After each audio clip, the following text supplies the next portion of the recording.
Praise God, purihin po ang Panginoon sa pinagpalang araw po sa ating lahat. Muli po, ito po ang inyong lingkod na si Pastor Ron Yepes na bumabati po sa ating lahat ng isang pinagpalang araw. A blessed day to all of us. Muli po ay isang malaking kagalakan na narito po ngayon tayo upang patuloy na makapagbahagi ng mga word of inspiration, word of God, word of encouragement. At salamat sa Panginoon. At ako po'y muli ay nagpapasalamat sa Diyos sa pamamagitan po ng YouTube platform ay nagagamit po natin ito upang patuloy na maipalagana po natin ang salita ng Diyos na dulot ay pag-asa, dulot po ay pagpapala sa buhay ng bawat isa. At maraming salamat din po sa inyo na mga loyal supporters, loyal subscribers po natin dito po sa ating pong YouTube platform. At talagang ako po ay nagagalak every time na nababasa ko po yung inyong pong mga comment ay nagiging inspirasyon ko po at nagiging kagalakan yung po inyong mga comment na nalalaman ko po na nagiging pagpapala po yung ating pong programa sa YouTube channel. At kapatid, kung ngayon lang po kayo naka-tune in dito po sa ating pong programa ay tayo po ay mag-subscribe. Pakipindot nyo po yung word na subscribe sa inyong pong cellphone. At yung pong notification bell, pakihit nyo na rin po para po updated po tayo sa lahat po ng ating mga new upload na mga videos. Okay, sige po. Tayo po ay minsan pa ay manalangin sa oras na ito bago po tayo magsimula sa pag-aaral ng salita ng Diyos. Let us pray. Panginoon, maraming salamat sa oras na ito, Father God. Salamat po sa pribilehiyo na muli, Panginoon, ay makapagbahagi ng inyong salita ang inyong lingkod at gamitin niyo po, Lord, Panginoon, minsan pa ang buhay ng inyong lingkod, even po ang YouTube channel na ito, Father God, upang patuloy po maging daluyan ng inyong salita, ng inyong presensya at kapangyarihan at magsilbing pagpapala, Panginoon, sa maraming mga tao, hindi lang po sa bansang Pilipinas, even sa iba't ibang dako ng mundo, Panginoon. Salamat po at patuloy na ako po'y naniniwala, Lord, na minsan pa ang inyong pong pagsama at gabay patnubay ay mararanasan po ng inyong lingkod. Ito po ang aking dalangin sa pangalan po ng Panginoon Jesus. Amen and amen. Sige po.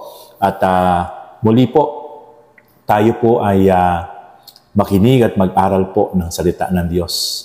At kapatid, ay ini-encourage kita na tapusin mo ang bidyong ito sapagkat ito'y magiging pagpapala sa ating pong buhay, ang salita ng Diyos. Sapagkat ang salita po ng Diyos ay napakahalaga po na ito po ay maging part ng ating pong buhay sapagkat ang Diyos po mismo ang may sabi ang ating Panginoon na hindi lamang sa pagkaing literal na bubuhay ang tao, kundi sa bawat salitang namumutawi sa bibig ng Diyos. Kaya po sa oras na ito, tayo po ay magnilay-nilay at mag-aral ng kanyang buhay at makapangyarihan salita. Our topic for today is about we need to finish the race. Alam niyo po ba mga kapatid na ang buhay po ng tao sa ibabaw ng mundo ay para po itong paligsahan, like a race, na kailangan po natin tapusin. Kailangan po natin talagang tapusin ang takbuhin na nasa ating harapan. Kaya nga po, we need to finish the race. Hindi po uubra na tayo po hihinto, hindi po uubra tayo po ay hindi natin ito tatapusin, manghihinawa tayo sapagkat hindi po natin makukuha yung reward na magmumula sa ating Panginoon. Kaya napakahalaga po na matapos natin yung ating takbuhin dito sa ibabaw ng mundo habang tayo nabubuhay. At alam niyo po ba mga kapatid, para po natin matapos ang ating takbuhin, unang-una sa lahat, kailangan po natin ng lakas. Kailangan po natin ng determinasyon. At ito ay magmumula sa ating Panginoon lamang. Siya po ang tutulong sa atin. Kaya po, sinabi po ng Panginoon sa John 15 verse 5, apart from me, you can do nothing. Kapag tayo po ay namumuhay, ayon lang sa ating sariling lakas, sariling husay at galing, mapapagal po tayo. Wala po tayong magagawa. But the moment we live in this earth, sa pamagitan po ng ating Panginoon, ang lahat ng bagay po ay atin pong mapagtatagumpayan. Kaya po sa oras na ito, how to finish the race? Paano nga po ba natin matatapos ang takbuhin? Ito po ang isang katanungan na kailangan magkaroon ng linaw kung papaano natin tatapusin ang takbuhin natin sa ibabaw ng mundong ito sa ating pong buhay. In the book of Hebrews chapter 12, verse 1 to 2, basahin po natin ang sinasabi ng Diyos sa kanyang salita. Kaya nga, dahil napapaligiran tayo ng napakaraming saksi, talikuran natin ang kasalanan at ang anumang balakid na pumipigil sa atin. Buong tiyaga tayong tumakbo sa paligsahan na ating sinalihan. Ituon natin ang ating paningin kay Jesus na siyang pinagmumulan at kabuuan ng ating pananampalataya. Dahil sa kagalakan naghihintay sa Kanya, hindi niya ikinahiya ang mamatay sa krus at siya ngayon nakaupo sa kanan ng Diyos. So makikita po natin mga kapatid na kailangan nating tapusin ang takbuin na nasa ating harapan. At ang sabi nga po doon sa aklat ng Hebrews chapter 12, kailangan po nating talikuran ang mga kasalanan at anumang balakid na pumipigil sa ating harapan para matapos po natin ang takbuhin na nasa ating harapan sa pamamagitan ng ating Panginoong Hesukristo. Kaya po, niliwanag po ng Diyos mula sa Kanyang salita. Meron tayo kailangan talagang tapusin na takbuhin na nasa ating harapan. At ang tanong, how to finish the race? Ito po ang malaking katanungan na kailangan po natin maunawaan. Kung paano po natin tatapusin ang takbuhin na nasa ating harapan dito po sa ating buhay sa ibabaw ng mundo sa pamamagitan ng ating Panginoong Hesukristo. Number 1, let us throw off our sins and everything that hinders us. Kailangan po talaga nating iwaksi ang lahat ng kasalanan na siyang pumipigil sa atin, na siyang nagiging hinders para hindi po tayo makapagpatuloy, para hindi po tayo makatakbo, para matapos natin yung ating takbuhin sa ating harapan patungo sa finish line sa kalooban ng ating Panginoon. We need to throw off our sins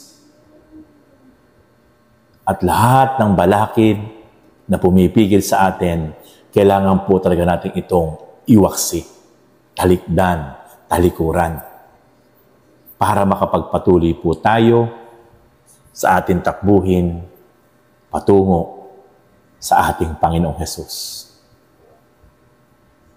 In the book of Hebrews chapter 12 verse 1, ito po ang sinasabi ng salita ng Diyos. Therefore, since we are surrounded by such a great cloud of witnesses, let us throw off everything that hinders and the sin that so easily entangles. So makikita po natin na papaligiran po tayo ng napakaraming saksi. At ipinauunawa sa atin ng Panginoon Diyos sa pamamagitan ng Kanyang salita na talagang kailangan talaga natin talagang talikdan, talikuran ang kasalanan at anumang balakid na pumipigil sa atin. We need to decide. It is right time na kailangan na talaga na tayo po, kung anuman yung mga bagay na pumipigil sa atin, para hindi po tayo makapagpatuloy sa takbuhin natin patungo sa kalooban ng Diyos, kailangan po natin talaga itong talikuran, talikdan. Anumang bagay na humahad lang sa atin, we need to throw in all our sins. At pagpatuloy tayo sa takbuhin na nasa ating harapan para matapos natin yung ating takbuhin patungo sa ating Panginoon.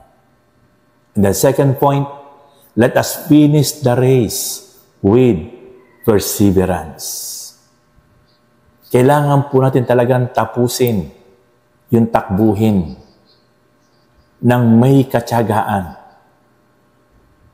Ito po yung pagpapatuloy po natin sa ibabaw ng mundo na kahit ano po ang ating karir, kahit ano po ang ating pang pinagkakaabalahan sa buhay. But we need to finish the race with perseverance. Tatapusin po natin yung ating takbuhin. At yung takbuhin po ito na binabanggit ng Bible, ito po yung pagpapatuloy natin. Ito po yung pagpapatuloy po natin sa ating buhay, sa ating pamumuhay, sa pagsunod sa kalooban ng ating Panginoon. Huwag tayong mapapagal, huwag tayong mapapagod, huwag tayong makihinawa. We need to finish the race with perseverance. In any situation, we need to finish the race with perseverance. Tatakbo tayo na may buong katyagaan. Hindi tayo manghihinawa, hindi tayo manlulupaypay, hindi tayo manlalamig, manghihinawa. Buong tiyaga na tayo'y magpapatuloy sapagkat ito ang magiging dahilan para matapos natin yung ating takbuhin patungo sa ating Panginoon. In the book of Hebrews chapter 12, verse 1, and let us run with perseverance the race marked out for us. Ito yung sinasabi ng salita ng Panginoon na kailangan talaga tayong tumakbo ng may katyagaan, na may matinding determination. Sapagkat ito ang kailangan sa paligsahang sinalihan natin. Hindi tayo dito naglalaro, hindi tayo dito nagbibiro, kundi ang isang paligsahang sinalihan natin ay isang paligsahan na seryoso, na makapagbibigay ng kaluwalhatian, karangalan sa Diyos. Let us run with perseverance. Patuloy na manatili sa atin yung katyagaan, yung kaseryosohan, and full determination with faithful heart, with humble heart, habang tayo nagpapatuloy na tumatakbo sa pamamagitan ng pagsunod sa kalooban ng ating Panginoon.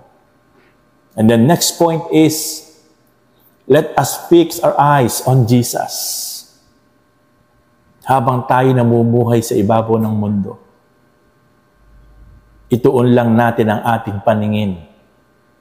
I-fix lang natin ang ating paningin sa ating Panginoong Hesukristo. Sapagkat napakaraming po pwede na umakit sa atin sa ibabaw ng mundo kapag naituon natin ang ating paningin sa maraming bagay sa ibabaw ng mundo. Ito ang po pwedeng maging mga balakid, maging hadlang para hindi tayo makapagpatuloy sa buhay natin, sa pagtakbo natin, sa pagtapos natin sa ating takbuhin para sa Panginoon. In the book of Hebrews chapter 12, verse 2, fixing our eyes on Jesus, the pioneer and perfecter of faith. Ituon lang natin ang ating paningin sa pinagmumulan ng ating pananampalataya. Ang pasimula at nagpasimula sa ating pananampalataya na walang iba kundi ang ating Panginoong Hesukristo. Matatapos natin yung ating takbuhin dito sa buhay natin sa ibabaw ng mundo. The moment we fix our eyes on Jesus, the author and finisher of our faith. Habang nakatuon, habang nakapokus, habang nakapix ang ating paningin, ang ating spiritual eyes sa ating Panginoong Jesus, matatapos natin ang takbuhin. Sapagkat walang magiging balakid, walang magiging hadlang kapag nakapix, kapag nakakonsentrate ang ating paningin sa ating Panginoong Hesukristo. And then, next point is, do not give up. Huwag kang susuko. Huwag kang hihinto. Napapagod ka man, napapagal ka man, di ka kailangan sumuko. Di ka kailangan huminto. Magpatuloy ka ng may katyagaan, katapatan na tumatakbo at tinatapos ang ating takbuhin patungo sa paanan ng ating Panginoon. In the book of Hebrews chapter 12, verse 2, B, dahil sa kagalakan naghihintay sa Kanya, hindi niya ikinahiya ang mamatay sa krus, at siya ngayon nakaupo sa kanan ng trono ng Diyos.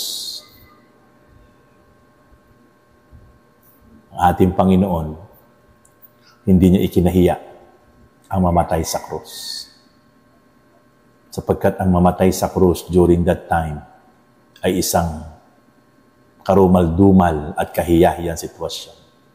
Sapagkat ang krus para sa mga Romano ay krus na kung saan ito ay lugar na dito ibinibitin ang mga makasalanan, mga pusakal, ang mga magnanakaw na tao. At dito ibinabantad ang kanilang kahihiyan. Pero hindi kinahiya ng ating Panginoon ang mamatay sa krus. Alang-alang sa iyo at alang-alang sa akin. Sa kabila ng kadusta-dusta na kanyang sitwasyon at napakahirap at napakasakit na kalagayang pisikal, pero tinapos niya ang kanyang takbuhin. Alang-alang sa kanyang Ama at alang-alang sa ating lahat na nangangailangan ng katubusan, kabayaran ng ating mga kasalanan sa kamay ni Satanas. At ngayon, matapos ng ating Panginoong Hesus, ma-overcome niya ang kahihiyan, kadustaan, sakit at kirot. Ngayon, nakaupo siya sa trono, sa kanan ng Diyos. The same thing with us. Sa ating pagpapatuloy na pagtakbo at pagtapos, pagsunod sa kalooban ng ating Panginoon Diyos. Darating ang panahon, tayo ay magtatamasa ng kaluwalhatian, kagalakan, kaligayahan na hindi pa natin nararanasan sapagkat yan ang dulot sa bawat isang tao na tatapos ng kanyang takbuhin patungo sa harapan ng ating Panginoon. Praise God! Purihin ang Diyos. Kaya mga kapatid, sa oras na ito, we need to finish the race. Habang nabubuhay po tayo sa ibabaw ng mundong ito, tayo po ay nakasali sa takbuhin sa paligsahan na kailangan po natin talagang tapusin to. Ito ang patuloy na mamuhay sa pagsunod sa layunin at kalooban ng ating Panginoon. Hindi ayon sa ating kalooban, kundi ayon sa kalooban at plano ng Diyos. Ito ang ating gagawin habang namumuhay tayo sa ibabaw ng mundong ito. How to finish the race? Atin pong i-recap. Number 1, let us throw off our sins and everything that hinders us. Kailangan natin iwaksi ang lahat ng kasalanan at lahat ng hadlang na pumipigil sa atin para matapos natin ang ating takbuhin para sa Panginoon. Second, let us finish the race with perseverance. Kailangan natin tapusin ang takbuhin ng may katyagaan. Huwag kang manghihinawa, huwag kang mapapagod, huwag kang mapapagal. Magpatuloy tayong tumatakbo. Magpatuloy tayong sumusunod sa kalooban ng Panginoon ng may katapatan, katyagaan. And then, next point is, let us fix our eyes on Jesus. I-focus lang natin, ituon lang natin, i-fix lang natin ang ating mga paningin sa ating Panginoon para makapagpatuloy tayo sa takbuhin sa harapan ng Panginoon. Patuloy natin magawa ang mga bagay na nais niya para sa atin. And the last point is, do not give up. Kapatid, whether you like it or not, darating sa point ng buhay mo, manghihinawa ka, manlalamig ka, manlulupaypay ka, mababagot ka, pero huwag kang susuko. Do not give up. Sa panahon na ikay nanghihina, nanlulupaypay, kumuha ka ng kalakasan sa ating Panginoon. Patuloy mo ituon ang iyong puso't isip at paningin sa ating Panginoon. Patuloy ka magtiwala, manampalataya sa tulong ng ating Panginoon Diyos. At patuloy ka tumakbo. Tapusin mo ang iyong takbuhin sa harapan ng Panginoon ng may galak, may katyagaan, may katapatan. At the end of the day, ang Lord sasabihin sa iyo, well done, my good and faithful servant.